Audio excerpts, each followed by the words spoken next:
ہے۔ اس لیے مسلمانوں جو میرے بھائی یہاں موجود ہیں، میں تو نالائق، ہم والدین کی خدمت، والد صاحب تو پہلے چلے گئے، والدہ کی خدمت بھی نہ کر سکے، لیکن جن لوگوں نے والدین کی خدمت نہیں کی، والدین کو ناراض کیا، والدین کو ناراض کیا، ان کے لیے کی علماء نے لکھا کہ حالات بہت خراب، اس کی زندگی جہنم والی زندگی بن جائے گی، لیکن 3 صورتوں میں وہ بچ سکتا ہے۔ ایک صورت یہ ہے کہ 3 شرطوں میں، ایک یہ ہے کہ توبہ کرے اور نیکی اور تقوی کو اختیار کرے، دوسرا اس کے والدین کے، جیسے کہ ماں کی جو سہیلیاں ہوتی ہیں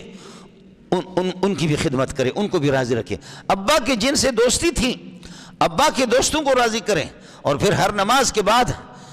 5 مرتبہ یا 3 مرتبہ اپنے والدین کی دعا ضرور کرے کہ اللہ ان کی مغفرت فرما دے۔ یہ نالائق کس طرح خدا کو منہ دکھائے گا؟ والدین جب زندہ تھے، بعض کتابوں میں، حدیث کی کتابوں میں، یہ حدیث کی کوئی سند نہیں ہے اور کمزور ہے، لیکن بعض یہ حدیث نقل کرتے ہیں کہ علقمہ کوئی شخص تھا مدینہ میں، اور جب بیمار ہو گیا، سکرات کے وقت لوگ کہہ رہے کلمہ پڑھو، تو کلمہ اس کی منہ سے نکلتا نہیں ہے، کلمہ پڑھو، کلمہ نہیں پڑھ سکتا، کلمہ پڑھو۔ لوگوں نے جا کر کے بتا دیا رسول پاک صلی اللہ علیہ وسلم کو کہ اس طرح یہ ہے کہ ایک بندہ وہ مر رہا ہے لیکن کلمہ اس کی زبان سے نہیں آتا، چونکہ حدیث میں آتا ہے من کان آخر کلامہ لا الہ الا اللہ دخل الجنہ، آخر میں جاتے ہوئے اس دنیا سے کلمہ پڑھے آدمی۔ اس لیے میرے بھائی آپ سے بھی میری گزارش ہوگی، مولوی منظور کے لیے، نالائق کے لیے دعا کریں کہ اس دنیا سے جاتے وقت خدا اس ملا کو بھی کلمہ نصیب کرے۔ میں آپ کے لیے دعا کروں گا، آپ ورنہ ہم لوگ بلوچ لوگ اور پٹھان لوگ کلمے کی ضرورت نہیں ہوتی، جس وقت مرنے کا ٹائم ہوتا ہے کوئی یاسین ماسین پڑھتا ہے اور وہ اس طریقے ایسے لگا ہوا آتا ہے، وہ اپنی پراپرٹی کا سوچتا ہے کہ میں نے اربوں خربوں جمع کیا، اس کا کیا ہوگا، میرے بچوں کا کیا ہوگا، میری کوٹھی کا کیا ہوگا۔ اس سے بڑا بدبخت کائنات کے اندر میرے نبی فرماتے من کان آخر کلامی لا الہ الا اللہ دخل الجنہ۔ اور میں نے عرض کیا میں تو چونکہ یاسین پڑھنے کے لیے جاتا ہوں، میں بھی بڑا ملا ہوں، میں تو یہ ہے کہ 30-40 سال سے لوگوں کی جنازہ پڑھا رہا ہوں، پتہ نہیں میرا جنازہ کون پڑھائے گا، لیکن یہ کہ ہم جنازہ پڑھاتے پڑھاتے بڑے بڑے سیٹوں کو، سرمایہ داروں کو دیکھا، کلمہ اس کے پاس آہستہ آہستہ قریب وہ کلمے دے کوئی فکر ہی نہیں ہے، کلمہ کیا ہے، اس نے پوری زندگی پراپرٹی میں جمع کیا۔ خدا کی قسم اس طرح لگی ہوئی۔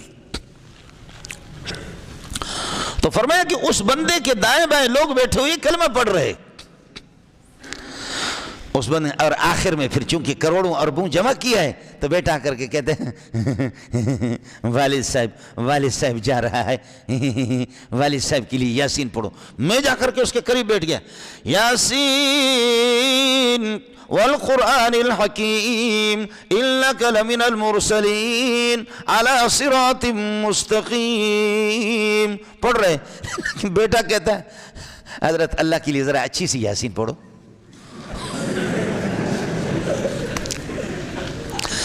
اور اس نے اتنا حرام جمع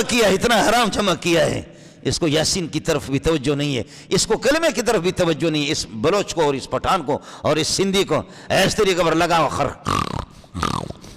اس طرح حافظ صاحب پڑھ رہا ہے یاسین، اور چونکہ مسلم بینک میں الگ ہے، حبیب بینک میں الگ ہے، میزان بینک میں الگ ہے، اسلامی بینک میں الگ ہے، حرامی بینک میں اس کے پیسے الگ ہیں، یہ سارے کے سارے پیسے اس نے جمع کیے۔ اس موقع پر وہ سوچ رہا ہے کہ پیسوں کا یہ اربوں خربوں جو میں نے جمع کیا اس کا کیا ہوگا۔ حافظ صاحب غریب یاسین بھی ہم لوگ اگر ان گاڑیوں میں قدم رکھے تو کہتے ہیں کہ یہ تو کیا مردار کہاں سے آ گیا، لیکن اس گاڑی میں ہمیں فرنٹ پہ سیٹ پہ بٹھا کر کے، اور میں جا کر کے کہتا ہوں انک لمن المرسلین علی صراط مستقیم تنزیل العزیز الرحیم۔ کہتے ہیں اللہ کے لیے اسپیشل اچھی سی یاسین پڑھو، سمجھے؟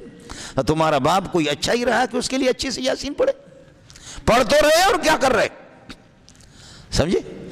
اور یہ ہے کہ جس وقت مر جاتے ہیں نا تو وہ جن کپڑوں کے اندر انہوں نے پیشاب پاخانہ کیا ہوا ہے ابا نے،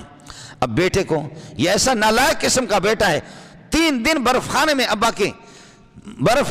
کے جنازے کو، میت کو 3 دن برف خانے میں رکھا، 4 دن رکھا، 5 دن بیٹا برطانیہ سے آ گیا، برطانیہ سے ٹائی لگائی ہوئے، ننگا سر ہے، پتلون پہنا ہوا ہے، اور اللہ آپ کا بھلا کرے بوٹ شوٹ ہے۔ اب برف خانے سے اس کو نکالا گیا، مولوی صاحب کو بلایا گیا کہ اس کی یہ جنازہ پڑھو، اور جنازہ پڑھانے کے لیے یہ کہ ارے بیٹا تیری اجازت ہے اس کی نماز جنازہ پڑھو، بابا تو آ جا، کہتے میرا وضو نہیں ہے۔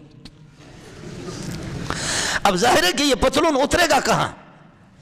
یہ پتلون بھی تو ناپاک ہے، کھڑے ہو کر کے پیشاب کرتا ہے، اب اس کا پتلون بھی ناپاک ہے، اور یہ اپنے اللہ آپ کا بھلا کرے جرابوں کو کیسے اتارے گا، یہ بوٹوں کو کیسے اتارے گا، اور کس طریقے پر، یہ ہے ناپاک۔ اے بے دینو،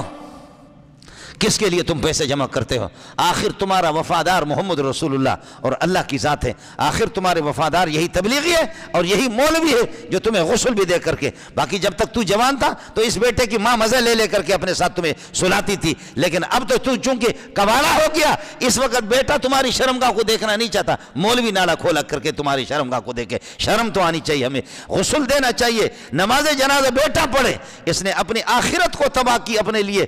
پراپرٹی جمع کی اس مردار کے لیے، یہ مردار ہفتے کے بعد یا 4 دن کے 5 دن کے بعد برطانیہ آیا، اور اس کو پھر اس کے مقدر میں یہ بھی نہیں ہے، لیکن یہ مکافات عمل ہے۔ خیال کر لینا، جب والد تیرے نماز جنازے سے محروم ہو گئے، مجھے رب کی قسم ہے تیرا حشر اس سے بھی برا ہوگا،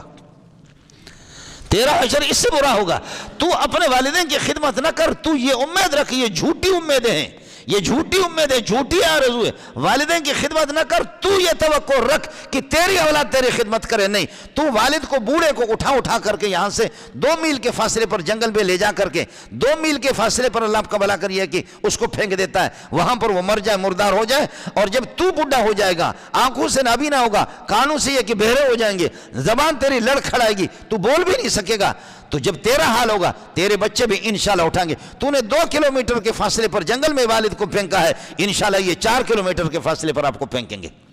اس لیے بیٹا نے جب اٹھا کر کے لے جا رہا تھا کسی کھڈے میں پھینکنے کے لیے، کہنے لگے کہ بیٹا ایسے قریب میں مجھے نہیں پھینکو، مجھے خوب یاد پڑتا ہے کہ میں نے اپنے والد کو 2-3 کلومیٹر پہ پھینکا، لہذا تو مہربانی کر لے 3-4 کلومیٹر پر، میرا حشر یہی ہونا تھا۔ انا للہ و انا الیہ راجعون۔ میں عرض کر رہا، آپ مقام ابوا میں جا کر کے والدہ کی قبر پر اس طرح میرا نبی اس طرح مراقبہ کر کے رونے لگے، یہ شریعت نے بتایا۔ فرمایا من ابرو، کس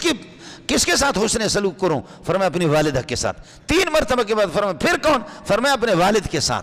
ساتھ۔ اس لیے اگر کسی سے کوتاہیاں ہو بھی گئی ہے تو میں عرض کر رہا ہوں، ایک صورت یہ ہے اللہ کی طرف رجوع کرے اور توبہ کرے، استغفار کرے۔ دوسرا یہ کہ والد صاحب کے جتنے دوست ہیں، والد کی جن سے دوستی تھی ان سے دوستی بھی رکھے، علیق سلگے رکھے، اپنا تعلق بھی رکھے، اور والدہ کی جو سہیلیاں ہیں، دوست خواتین ہیں، ان کا بھی احترام کرے۔ اور تیسرا یہ کہ ہر نماز کے بعد والدین کے لیے دعا کرے، ورنہ یہ ہوگا بیٹا تو جتنا بھی یہ ہے کہ مولوی بن، تو شیخ الحدیث بن، تو شیخ التفسیر بن، تو مناظر اسلام بن، اور تو قاطع الشرک والبدعت بن، تو کچھ بھی کر لے، تو لیڈر بن، تو تبلیغ میں رگڑا لگا لے، اپنے آپ کو کر لے، لیکن یہ ہے کہ جب والدین کی خدمت نہیں کرے گا تیری زندگی جہنم میں جانے کی ضرورت نہیں ہے، یہی زندگی تیری جہنم والی بن جائے گی۔ وقضا ربک، اللہ کا اٹل فیصلہ ہے، اللہ تعبدوا الا ایاہ، کسی کی پیروی نہ کرو، کسی کی عبادت نہ کرو مگر اللہ کی ذات، اور اپنے والدین کے ساتھ حسن سلوک کرو۔ اما یبلغن عندک الکبر احدہما، اگر والدین میں سے ایک تمہارے سامنے بوڑھا ہو جائے، او کلاہما، یا دونوں کے دونوں بوڑھے ہو جائیں، فلا تقل لہما اف، ان کو اف تک بھی نہ کہو۔ میں علقمہ کی بات آپ سے عرض کر رہا تھا، علقمہ کا کلمہ جب نہیں آیا تو پھر رسول پاک صلی اللہ علیہ وسلم نے فرمایا کہ حضرت نے فرمایا اس کی والدہ زندہ ہے یا نہیں ہے، والدہ اس کی زندہ ہے یا نہیں ہے؟ تو فرمایا زندہ ہے۔ تو فرمایا جا کر کے اس اماں سے کہہ دو میرے پاس اگر آ سکتی ہے، نہیں تو میں محمد رسول اللہ اس کے پاس چلا جاؤں۔ نبی پاک صلی اللہ علیہ وسلم علقمہ کی والدہ کے پاس جب چلے گئے، فرمایا کہ اماں جی بتا دیں تیرا بیٹا علقمہ کیسے؟ کہنے لگے نماز بھی پڑھتا تھا، روزے بھی رکھتا تھا، حج بھی کرتا تھا، زکوٰۃ بھی دیتا تھا، غریبوں کو پیسے بھی دیتا تھا۔ کہا کوتاہی کیا تھی جو کلمہ اس کے منہ سے نکلتا نہیں ہے؟ اماں جی، بوڑھی اماں بتا کہ کوتاہی کیا ہے اس کے منہ سے کلمہ نکلتا نہیں ہے؟ اماں جی نے کہا اپنی بیوی کو مجھ پر ترجیح دیتی تھی، بیوی کا جو احترام، بیوی کی جو عظمت اس کے دل میں تھی، میں ماں ہو کر کے میری۔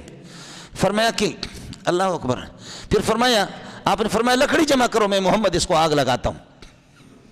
حالانکہ شریعت میں تو منع کیا گیا ہے، آپ نے خود بتا دیا کہ آگ سے کسی، تو اماں جی نے کہا کہ رونے لگی، ہے قربان جاؤں ماں پہ، رونے لگی، کیسے میں اس کو برداشت کر سکتی ہوں کہ آپ لکڑی جمع کر کے اس کو آگ لگا دیں؟ فرمایا جب برداشت نہیں کر سکتی ہو تو اس دنیا میں جیسے آگ میں جلانے کو برداشت نہیں کر سکتی ہو تو آخرت میں یہ اس سے بڑھ کر کے یہ جلے گا، اس کا واحد طریقہ اس کا یہ ہے، اس کو معاف کر دیں۔ اماں جی نے کہا کہ میں نے معاف کر دیا، علقمہ کی والدہ نے کہا میں نے معاف کر دیا۔ میرے نبی نے فرمایا دوڑو جاؤ، علقمہ مر گیا تو مر گیا، اگر زندہ ہے تو اب اس کو جا کر کے کہہ دو کہ پڑھ لا الہ الا اللہ محمد رسول اللہ. جب یہ پہنچے تو اس نے لا الہ الا اللہ محمد رسول اللہ پڑھ لیا. السلام علیکم. جی دوستو، آپ نے دیکھا اور سنا شیخ مولانا منظور مینگل صاحب کو کہ شیخ مولانا منظور مینگل صاحب کیا بیان فرما رہے تھے.